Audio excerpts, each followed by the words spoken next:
Let's be honest for a second. Have you ever spent 45 minutes on a Friday night scrolling through Netflix? You read the reviews, you watch the trailer, then you watch the trailer again. You check the Rotten Tomatoes score. You text a friend asking, is this show actually good or just hyped? You are acting like a detective investigating a crime scene. And finally, after an hour of intense analysis, you pick a movie only to fall asleep 10 minutes after the opening credits roll. Now, I want you to compare that mental exhaustion to the last time you made a massive, life-altering decision. Maybe it was accepting a new job offer. Maybe it was signing a year-long lease on an expensive apartment. Or maybe it was deciding who to date seriously. Did you spend days analyzing every single variable of that apartment lease?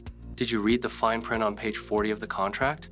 Or did you just walk in, look around, feel a vibe, and say, yeah, this looks fine, and sign the papers? This is the paradox of our modern minds. We obsess over the trivial. We wage war over which font to use in a casual email. We stand paralyzed in the toothpaste aisle wondering if Mint Fresh is better than Cool Mint. Yet, when we face the giants, the choices that actually define our financial future, our happiness, our relationships, we often rush. We freeze up. Or worse, we just close our eyes and wing it. It feels completely counterintuitive. Logically, big problems should get big brain power, right? But that is not how human psychology works. Today, on Inner Signals, we are going to uncover why your brain is wired to sweat the small stuff while ignoring the monsters standing right in front of you. And more importantly, we are going to learn how to flip that switch. To understand this glitch in our programming, we have to go back to the year 1957. A British naval historian named C. Northcote Parkinson made an observation that changed how we understand human efficiency. He was observing a finance committee meeting for a massive project, a nuclear power plant. The committee was sitting around a table discussing a multi-million-dollar nuclear reactor. This was the heart of the project. It was expensive, dangerous, and incredibly important. But Parkinson noticed something fascinating. The discussion about the reactor lasted 2 minutes. 2 minutes! Someone showed a blueprint. Someone mumbled a figure. Everyone nodded and approved it. Why? Because a nuclear reactor is complex. It involves physics, engineering, and radiation safety. Few people in that room actually understood it. It was heavy, scary, and abstract.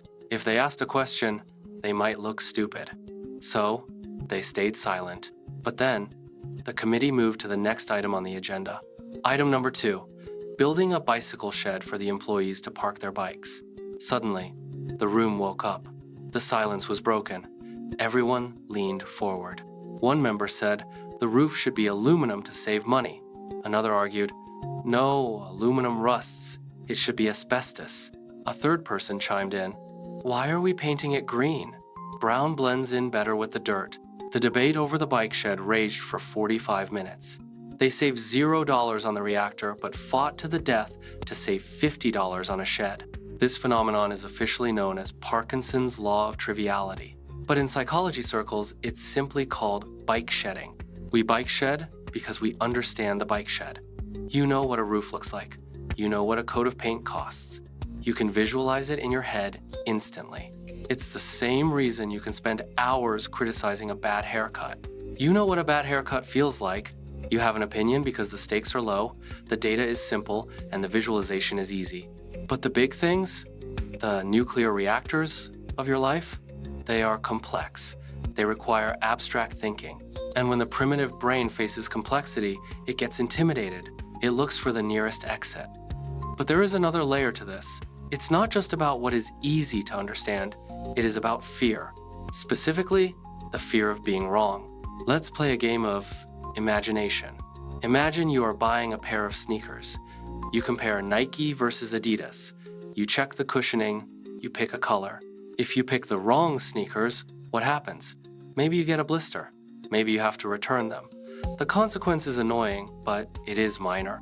Your brain feels safe to analyze the data because the cost of failure is essentially zero. You feel in control now. Imagine deciding on a career path or choosing a life partner. Suddenly, the variables aren't clear anymore. The future is unknown. There is no return policy on spending 5 years in the wrong job.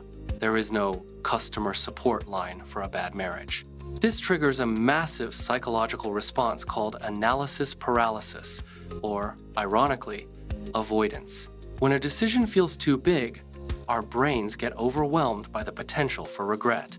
To protect us from the anxiety of making the wrong choice, our subconscious pushes us to underthink.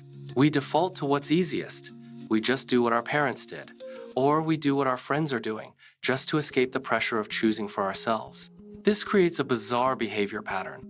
We spend 3 hours researching a $20 blender because finding the best blender gives us a dopamine hit. It makes us feel like smart consumers. It's a win we can guarantee. But we spend 10 minutes reviewing our 401k retirement plan or our insurance policy. Why? Because looking at it makes us feel incompetent. It reminds us of mortality and money, two things that scare us. So we glance at it, say, looks okay, and file it away. We substitute busy work for effective work. We polish the brass on the Titanic because steering the ship is too terrifying. Let's bring this down to earth. Let's look at how bike shedding is stealing hours from your week right now. You might recognize yourself in these scenarios. Scenario A, the perfect email. You are writing a simple email to a coworker. You type it, then you delete it. You start worrying, does best regards sound too formal? Should I say, cheers? Does cheers sound like I'm trying too hard? You spend 15 minutes editing 3 sentences. Why? Because social rejection is a primal fear, even in microdoses. You are overthinking the tone because you want to control exactly how you are perceived. You are bike shedding the punctuation while your actual work sits unfinished. Scenario B, the restaurant menu paralysis. How many times have you been at a restaurant, holding a menu, and you physically cannot decide between the pasta and the burger? You ask the waiter, what's good? You check Yelp photos under the table. You worry that if you pick the burger, you'll have food envy when you see someone else's pasta. It's just lunch. The stakes are $15, but your brain treats it like a final exam. Meanwhile, you haven't checked your bank account balance in 3 weeks because you're afraid to see the number. You obsess over the $15 meal while ignoring the $1,000 hole in your budget. Scenario C, the health checkup. You've had a nagging pain in your back for months, or a weird toothache. This is a big deal. It's your physical body, but booking a doctor's appointment is complex. You have to call during work hours, navigate insurance, sit in a waiting room, and face potential bad news. So, what do?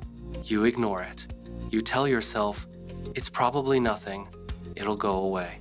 You underthink the health crisis to preserve your peace of mind in the short term, while the problem potentially gets worse in the background. This is the ultimate metaphor for our lives. We are aggressively cleaning the dashboard of our car, micromanaging every speck of dust, while the engine under the hood is literally on fire. So, how do we stop bike shedding our lives? We need a system to allocate our brain power correctly. Strategy 1, the reversibility test. Whenever you face a decision, ask yourself one question. Is this reversible? If you buy the wrong shirt, can you return it? Yes. If you order the wrong meal, will you starve? No. If you pick the wrong font for the presentation, will the company go bankrupt? No. If a decision is reversible, give yourself a strict time limit. 2 minutes, max. Set a timer on your phone if you have to. Train your brain that low stakes equate to low energy. If you can undo it, just do it. Strategy 2, the 10-10-10 rule. For those big, scary decisions, the nuclear reactors that you are avoiding, use the 10-10-10 rule. Ask yourself, how will I feel about this decision in 10 minutes? Probably stressed. How will I feel about it in 10 months? Maybe still adjusting. But how will I feel about this in 10 years? When you look at a career change or a breakup through the lens of 10 years, the fear of the immediate hassle fades. The paperwork, the awkward conversations, they seem tiny compared to a decade of happiness or regret. This perspective forces you to stop underthinking and engage with the future. Strategy 3, artificialize the stakes. Your brain freezes because the task is too big. Fixing your finances is a monster.